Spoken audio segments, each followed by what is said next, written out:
There's a lot of dinosaurs in this movie. I'm so excited! So Ellie is pregnant. Congrats to Manny and Ellie on starting their new family. Manny is freaking out about making sure everything's good for the baby. He's worrying a lot, running around, and putting together nice things for the kid, like a playground and a baby mobile made out of ice. Now, I'm not quite sure how Manny made that himself, since he has a trunk but no hands with fingers, but that's okay. It's a movie. If you're that worried about the verisimilitude of Ice Age movies, you're probably overthinking it. Oh, verisimilitude? Are you surprised? I use a big word? Well, I've been on Earth for a few months now, so I'm learning more and more. Manny and Ellie and Sid and the two annoying possums and all the other little animals in the area are excited for the new mammoth kid, but Diego is restless and realizes that he's losing his edge. He tries to chase this antelope guy in order to eat him, but the antelope guy outruns Diego and laughs at him.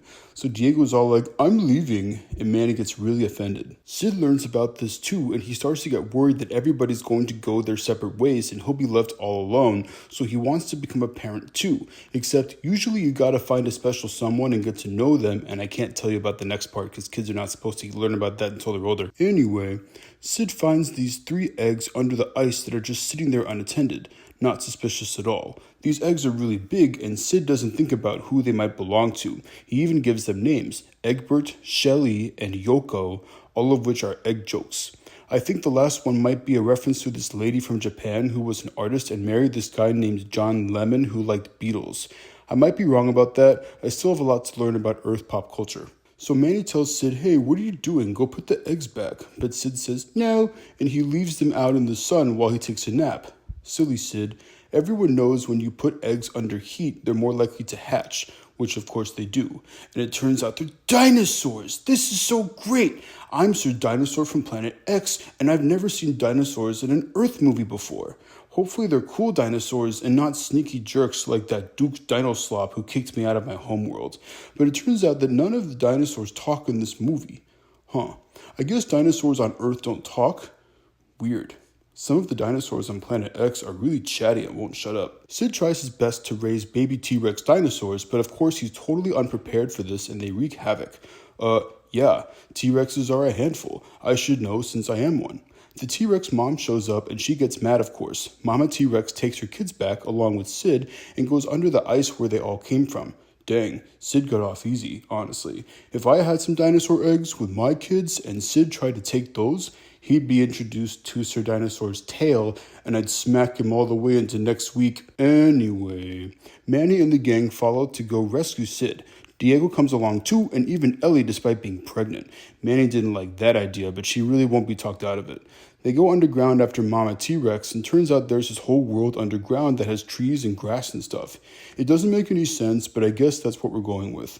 The Ice Age fam meet this crazy weasel guy named Buck Wild, a name that is very borderline, but I guess I'll allow it. And he's beefing with this really big dinosaur named Rudy that's a lean, mean, white baryonyx, since he clawed out Buck's eye.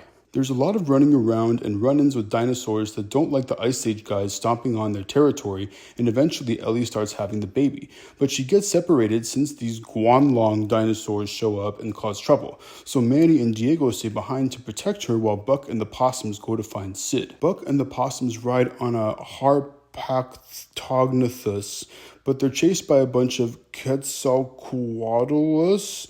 And you guys need to chill out with the long dinosaur names. I mean, come on, guys. These names are too hard to say. At least I'm a T-Rex. That's easy to remember. Everybody gets out of a jam with rogue dinosaurs, and Diego decides to stay with the Ice Age fam, and they get Sid back, and Ellie has the baby, and they name her Peaches, since that was Manny and Ellie's code word for when Ellie was going to have the baby. Peaches is a nice name, but also it's an emoji that is used for a lot of inappropriate jokes, so I have mixed feelings about this. Sid is sad that he never got to say goodbye to the T-Rex babies, but he gets a chance because Rudy attacks him and the others on the way out until Mama T-Rex knocks him off a cliff.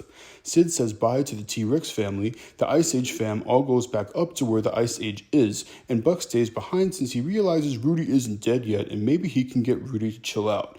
Oh, and by the way, Scrat meets a girl Scrat who has blue eyeshadow for some reason, and they have a funny side plot where he starts to love her more than the acorn he's always trying to get. In the end, though, he does go with the acorn, and that story has nothing to do with the rest of the Ice Age guys. This movie is fun and zany and crazier than the last two. It's got some interesting themes about becoming a parent and being lonely and some questionable representation of dinosaurs, so I'll say this movie is okay for kids.